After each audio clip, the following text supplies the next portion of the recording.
We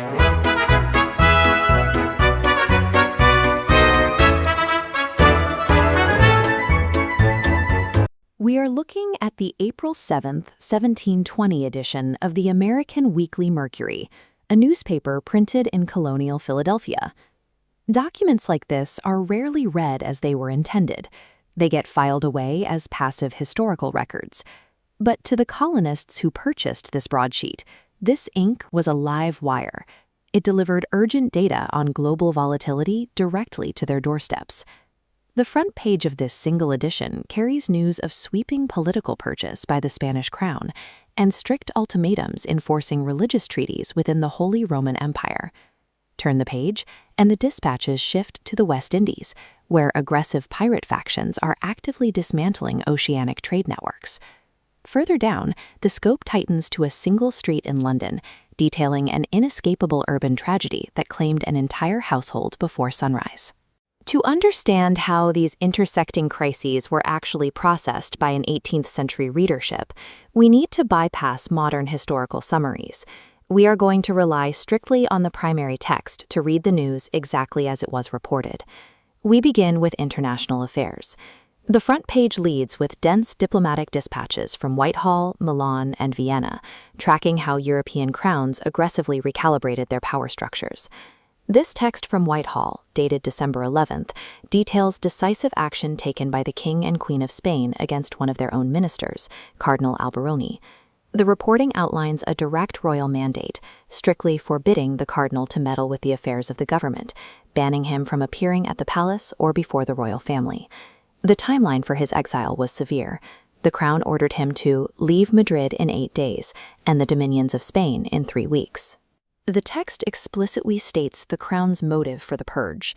They viewed Alberoni's expulsion as a necessary step for removing this obstacle to the peace.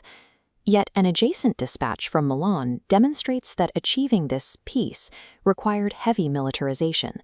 It reports on a body of imperialist forces landing near Palermo. It details the Marquis de Lade actively fortifying a camp at Castro Giovanni.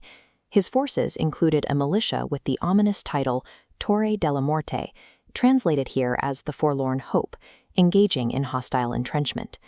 The internal pressures of the continent are further detailed in a December 20th dispatch from Vienna. Here, the emperor issues an aggressive demand to the Elector Palatinate. The emperor demands the elector restore his Protestant subjects to all their religious rights, threatening that his imperial majesty will take proper measures to compel him to comply. This ultimatum forces the local ruler to adhere to the broader European treaty framework, explicitly citing the agreements laid out in the Pacification of Westphalia. Taken together, these dispatches map a highly fragile European order. Treaties were maintained and stability was enforced through rapid exiles, ultimatums, and heavily armed militias. The broadcast then shifts from the maneuvering of European capitals to the violently contested trade routes of the British Atlantic. A January 9th London dispatch assesses the immediate threat level to maritime security in the West Indies. It bluntly states that pirate fleets continue to do incredible damages to trade by taking, plundering, or destroying the ships of all nations without distinction. The second page of the paper grounds this macroeconomic threat with a specific, localized incident, reporting the recent capture of a colonial vessel commanded by Captain Hayes. A pirate sloop launched a hostile takeover of his ship, systematically stripping the vessel of about 6 tons of goods before letting the crew go. The dispatch then records an immediate armed counteroffensive. Upon hearing the news in Barbados, colonial captains Rogers and Graves fitted out a sloop and launched a pursuit.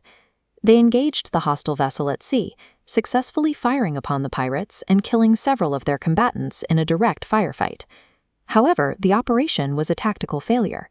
The text records that, by some mismanagement of the sloop, the pirates made their escape from them. This skirmish proves that 18th century maritime commerce functioned as an active war zone. Official naval presence was thin, leaving merchant crews to organize their own inadequate defenses against highly mobile threats. Finally, the paper shifts its focus entirely away from international geopolitics and oceanic trade to detail a terrifyingly intimate domestic disaster. A dispatch from January 8th reports a localized catastrophe at a private residence in London. At 6 in the morning, a violent fire broke out at the home of Astle Esquire, completely engulfing the lower floors of the structure.